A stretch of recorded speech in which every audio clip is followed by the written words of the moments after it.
Welcome to War Room, the official podcast of the U.S. Army War College online journal, graciously supported by the Army War College Foundation. Please join the conversation at warroom.armywarcollege.edu. We hope you enjoy the program. Hello and welcome to A Better Peace, the War Room podcast. I'm Jacqueline Whitt, Professor of Strategy at the U.S. Army War College and the War Room podcast editor. Thanks for joining us for another episode. One of the things that we talk about in the realm of professional military education is the importance of ongoing education for military officers. And the different military services, the Army, the Air Force, the Navy, the Marine Corps, all have different ways of sort of managing this problem. My own career has been spent in professional military education really since it started. And one of the first places I was at was the Air War College down in Maxwell Air Force Base in Montgomery, Alabama. And that is a place where the Air Force has really consolidated lots of its education programs. And so I've asked Dr. John Terino, who is the Department Chair of the Department of Airpower at Air Command and Staff College, again located in Montgomery, Alabama, to join me in the studio today to talk about some of the history of Air Force professional military education and the training of its military officers. And he's going to tell us a sort of historical story and think about some contemporary things. John's a retired Air Force officer and has been working in PME for much of his career and also now as a civilian for about 10 years and has a PhD in history. That's an important piece of his bio too. So John, welcome to War Room. It's great to be here. All right, so if you look at people who are teaching at the Air Command and Staff College these days, civilians and military, you might notice, astute observers might notice a new piece of flair that they're sporting. So there's a pin that the civilians have, and there's a patch for the military officers, and it says it's the old Air Corps Tactical School patch or pin. So that's the story I want you to tell us is how we sort of resurrected this old piece of Air Force history. So basically, when I took over the department, I thought one of the things we needed was kind of an identity to, have a good unit. You have to have good morale. You have to have things that people are proud of and make it work. Toward that end, some of the guys that worked for me really got into the history of what we were doing. And these are military officers who really weren't much in history before this. And when they found out that back in the 1930s, Air Force officers who were assigned instructor duty at the Air Corps Tactical School, which was the only sort of PME that the Air Corps had during the interwar period, and it was at Maxwell after about 1931, moved from Langley Air Force Base to Maxwell Air Force Base. They found out that these instructors would wear these literally, if you're an Animal House person, pledge pins on their uniform, little blue pins that said ACS, which is short, for the Air Corps Tactical School instructor, a little prop and wings on it. And they thought this was really cool. So being pilots, the first thing they thought of was, well, let's make it a patch. So we kind of had a morale patch. The Air Force allows you to wear these kind of patches on Fridays typically, and the rest of the week you wear a regular patch that's sort of uniform specific and follows regulations. But the morale patches can be a little different than that. So they came up with a version of it, and they really quickly went viral. Like they saw my guys wearing it, other guys in the building wanted it, and then the guys from the headquarters wanted it, and all of a sudden everybody had these. Now we were selling these, kind of add money to our morale fund, but they really became a point of pride.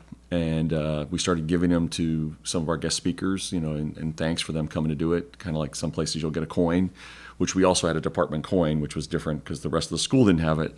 And then the commandant of our school started giving our coin to people. And one of the more notable ones on that was General Casey came down and was speaking in front of the students, and he got our coin, and he was really impressed that it had a bottle opener feature on it too. So it was not just decorative, but practical. Practical. Absolutely. And so then we were kind of running out of these patches, and the old pin and patch were blue background with gold lettering. And this was just about the time the Air Force was shifting to new utility uniforms with the OCP. And so I said to the guys, I said, well, we need to order the blue ones because the aviators, the pilots will wear those. But, the rest of the guys are going to need patches now, too, because the OCP has more patch stuff on it than the old Air Force uniforms utilities had. And I said, so we need to get them in the correct OCP color. In the subdued colors. In a subdued color. So find out what the right color is. So they did some cursory research, like many of us do. And we came up. Like they Googled it? Yeah, they Googled it and they kind of called somebody or something. But we ended up just defaulting to a different color. So we got sort of black ones with kind of a more subdued gold maybe. And we started selling those too. And of course, those went like hotcakes because not only could pilots wear them if they wanted, but all the support officers could wear those too. And then the guys who are running my morale fund, my snack bar. This is very important. This is real Air Force stuff. Yes, this is vital to morale.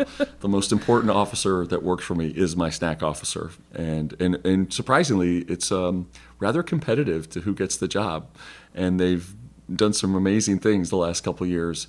And our snack bar is essentially the snack bar for the whole building in some fashion. It really has become that.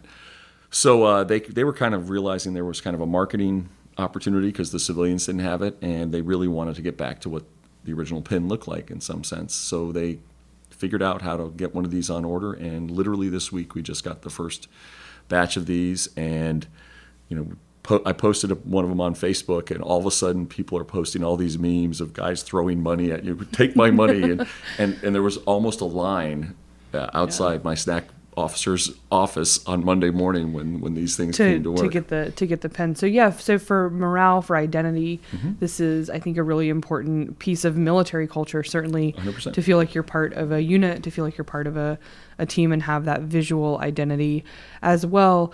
What was the Air Corps Tactical School? What does it mean? So the really important part of this, in another sense, was not just the morale, but exactly what you're getting at. The Air Corps Tactical School was the first place in the United States Air Force, or its predecessors, the Army Air Corps, where there was an intellectual component to what air power was going to be. It started with the Air Service Tactical School, and it was supposed to be about getting mid-career officers or just below that, like captains, to be prepared for greater leadership in the Air Corps, and to start teaching them about more parts about air power than they might have actually experienced so far. By the 1930s, it became much more sophisticated in what it was doing, in that it became the crucible for where the thinking about strategic bombing as an independent mission for the Air Force, what would ultimately be the Air Force, was really thought through and analyzed and given intellectual heft to what the idea was. And this is kind of interesting because it wasn't supposed to be that. Everything they were supposed to do had to be in accordance with Army doctrine, and they were doing that, and their syllabi were looked at, and their lectures were vetted. But at the same time, they were laying the foundation for this other way of using air power in a different form than most of the rest of the Army wanted it to be used. Really a new way of thinking about air power and what it can accomplish.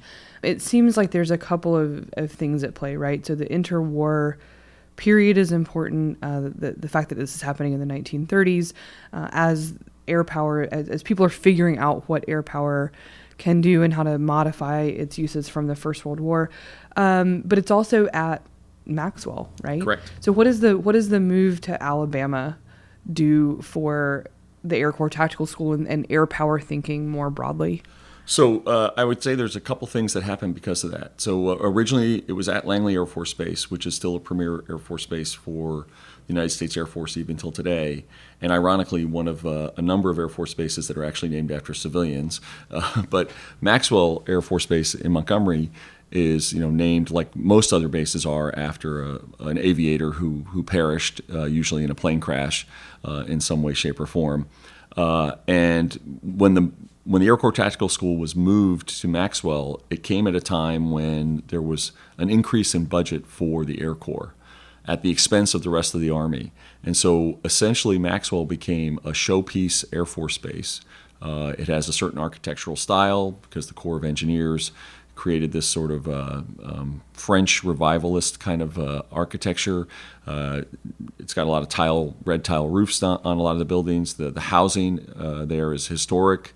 It was laid out in a different fashion as a unified whole, which is something that the Air Force and the other services I think have embraced lately, is that you have to have an architectural plan for your bases. So there's a utility section of the base, an industrial section, as it were, where the flight line was, where the hangars, which still exist today, these Art Deco hangars for maintenance and all the things that are associated with the airplanes. And then there's a housing side that's on the other side that's laid out by Frederick Law Olmsted inspired architecture, so it's very green and it's designed to be like a parkway. And in between is where the Air Corps Tactical School was put in the building that is now the base headquarters. And so what you did was you ended up gathering all the best officers in the Air Corps. This was a feather in your cap to go down there and be on the faculty. You had to go through as a student. The statistics out of World War II are something like, of say the 500 top generals in the Air Corps, virtually all of them, we're talking like 495, went through the Air Corps Tactical School at one point. And so, my stats are probably a little off just coming off the top of my head, but they're pretty close to that. Yeah, close enough for government work, as it were. So it gives you an idea of the impact that the school had. And a lot of historians who've looked at the development of the Air Force and strategic bombing, they tend to focus on the fact that this was the main thing that was going on at Maxwell at the time, was thinking about how to do the industrial web theory of strategic bombing that is unique to American air power. When I think about Maxwell and living in Alabama, even when I was there in 2012 to 2016, it's not the easiest place to get to. It feels a little bit more isolated, certainly from the DC area, certainly from like the churn of the Pentagon and other places. And so it's not as close as Carlisle. It's not as close or as Langley. Mm-hmm. And so do you think that matters? Is it actually isolated from some of the other things that are happening? So I think in some sense that may have been almost intentional when it was first established, that there were political factors that were involved in it. Lister Hill, who was a famous senator, ultimately a senator from Alabama, this was sort of his baby, getting the base there and the money that flowed and the jobs that came with that in the 30s. And I think there was a sense, let's put these guys a little further away from the rest of Washington, even though Leavenworth was sort of the centerpiece for Army schooling at the time, and it's much further away from Washington than even Maxwell is. But there was, I think, a counterpoint to this, which is the sense that air power, aviation was going to close distances and unite people even closer. So, getting to Maxwell by air on a direct flight is really not that hard in a sense. And the irony today is that until very recently, we didn't have direct commercial flights from Montgomery to Washington, D.C., but now we do, and it actually has shrunk the distance incredibly in the time, and it allows us even to get speakers more readily, because it used to be it's like a 2-day thing to come to Maxwell. It was in fact, we would joke that you could get to London from New York faster than you could get to Montgomery. Pretty much. But this is but this continues to be Maxwell continues to be a sort of intellectual home for the Air Force, for generating ideas about air power, for thinking about the role of the Air Force within national security and national defense. At the same time, the role of professional military education in the Air Force and within the services more broadly, like the role of the command and staff colleges, of the war colleges, is changing, and we don't see the same maybe prestige attached to instructing at PME institutions. There's all sorts of opinions about why that is and what we might do to change it. How would you envision sort of Maxwell in its current, I guess, its current sort of conception and iteration, contributing to intellectual and professional development within the Air Force? So Maxwell as a whole has a very vital role right now. The current Secretary of the Air Force, Heather Wilson, has a PhD. She's been a president of universities. She's going to leave that position and go be a chancellor or president, I believe, at the University of Texas El Paso. So she's very much big on education and what it means and kind of wading through the kind of statistics and things that get thrown through. One of the first meetings we had with her last year when she came down was she was very, very interested in how we picked our instructors, what they were teaching, what our accreditation was, what it really meant.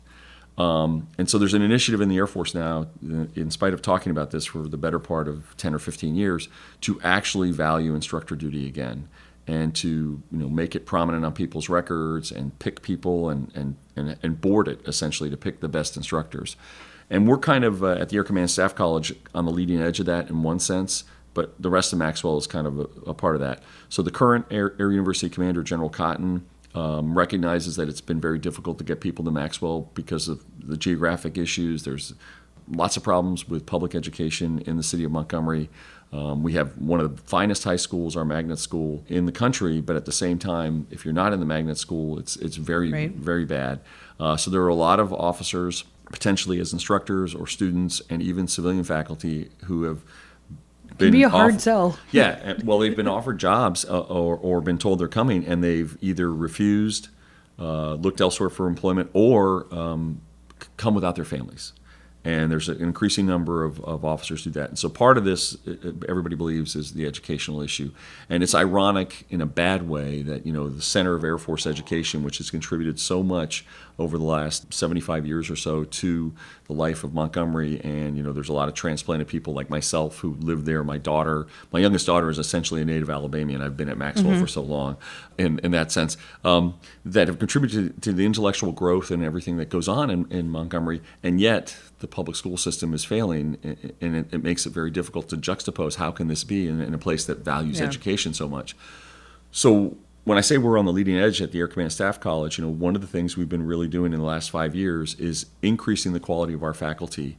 We are, in a sense, a lodestone for the intellectual development of the Air Force Officer Corps, because we have the most students. They have the most opportunity to contribute to the Air Force after they graduate, and they will end up making a difference in that sense just out of sheer numbers. And if the quality is there, then it can really enhance that difference they can make. Whereas the War College, is a little smaller, and the statistics are about 30 to 50% of them are gone, retired after 3 years. It's much later in their careers. It's a really different environment. Exactly. Different missions, different student population. So I've loved working in PME. I think there's really exciting work happening. The students are interesting.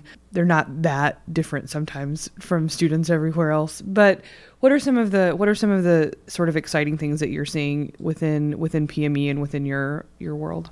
So the most exciting things, at our particular school that are permeating out through the rest of the Air Force educational establishment at Maxwell, higher quality faculty. We've been on a push to hire much more qualified civilian faculty, so we have a lot more PhDs. My favorite phrase to describe this is, we are not your commander's Air Command Staff College. We have real rigor in our curriculum. We have real instructors. One of the things that we've done in the last few years is we've created a course where most of our courses involve some level of faculty development, because part of our mission is to take Air Force officers and turn them into instructors and to help them develop intellectually too.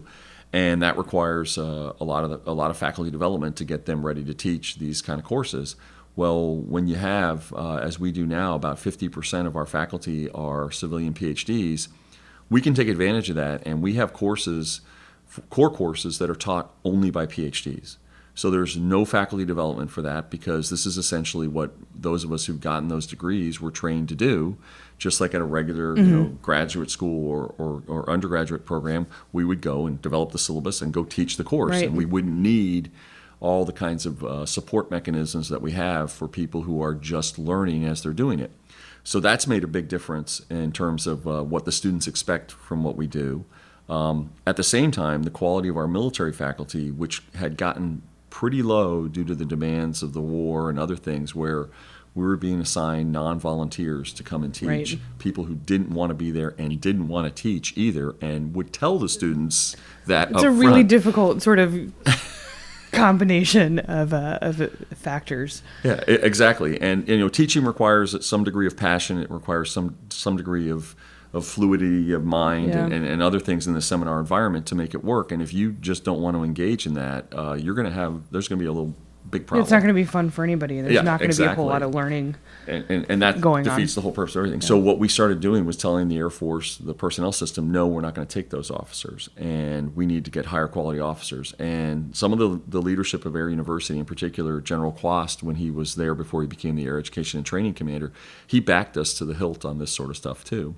And so we got an increase in quality of our officers. We created new programs so that some of our graduates, just like in the days of the Air Corps Tactical School, you would come as a student and select numbers would graduate and be put on the faculty as a premier position. Like, we can't give you wing command or squadron command coming out of here, but what we can do is give you this position, which is a great assignment, and virtually equivalent to that when the boards look at that. And this is, I think, one of going to be the outcomes of what Secretary Wilson has been trying to do. We're going to elevate PME and instructor duty.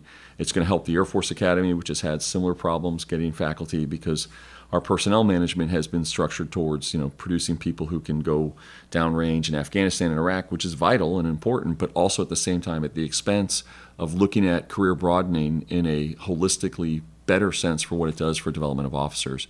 And so the quality of our military faculty has gotten incredible. So about 5-6 years ago, I had no rated officers in my department. So we're supposed to teach air power, and we have nobody who flies or had flown aircraft in the Air Force. And this is a minor point in one sense, but a major point for credibility. And now virtually all of my fellow B officers, the ones who are going to stay on as sort of a fellowship and teach with us, are all rated. I have some of the finest, operators that I could ever wish, and they're really good instructors at the same time. So they help us on the civilian side with credibility because they've been in the airplane, they've done the missions at a tactical There's a level. Combination of academic expertise, practical expertise, that really I think is essential for professional military education. That it's not purely an academic environment, nor is it a purely military environment. No, 100%. Have both and work together. Yeah, the best example you can say is we're more like a pre-professional school, like a law school or a medical school in the sense that, and we need practitioners to help us on that part of it, and we need the academic side to help with the intellectual development and the way to look at problems in a different way. The way we kind of characterize what we've been doing is we're trying to develop habits of mind and patterns of inquiry for the students, and so we need faculty that can do that kind of stuff. And I think we've come a long way towards making that happen, and our faculty is really strong for that sort of stuff. And getting back to the genesis of this, in a sense, the pins and patches are just an example of this, in a sense where we're using the cultural heritage of the Air Force, Maxwell specifically, and we are kind of getting people excited about what we do in a way that harkens back to the intellectual tradition that many people kind of disregard that the Air Force has, but it's actually been very strong. Having people think about what is it you need to do to be effective to meet national security goals with military power, and specifically revolutionary military power. That was the kind of aircraft that were being developed in the 1930s that we're going to need for space and cyber and integrating into multi-domains that are going to be essential for us to be successful in the conflicts of the future that hopefully we won't have to do, but we've got to be prepared for. And that space of professional military education, of space set aside, time set aside for professional intellectual development is really critical, both for professionalization, but also for coming up with new ideas, new ways of thinking about American national security, about defense, about the military enterprise. John, thanks so much for joining us on War Room, fellow kindred spirit in the PME world, and I'll have to talk to you about getting one of these very special pins. Maybe I can... Oh, definitely. There's one coming to you. All right. Thanks so much. Thank you. If you've enjoyed this podcast and want to hear even more great content, subscribe to A Better Peace, the War Room Podcast, at iTunes, Google Play, or your favorite subscription service. And that concludes our program. Thank you for listening. The views expressed in this podcast reflect those of the speakers and do not necessarily reflect the views, policies, or positions of the U.S. Army or the Department of Defense. Let us know what you think. Provide us your feedback, comments, or suggestions through our webpage at warroom.armywarcollege.edu, and have a great day.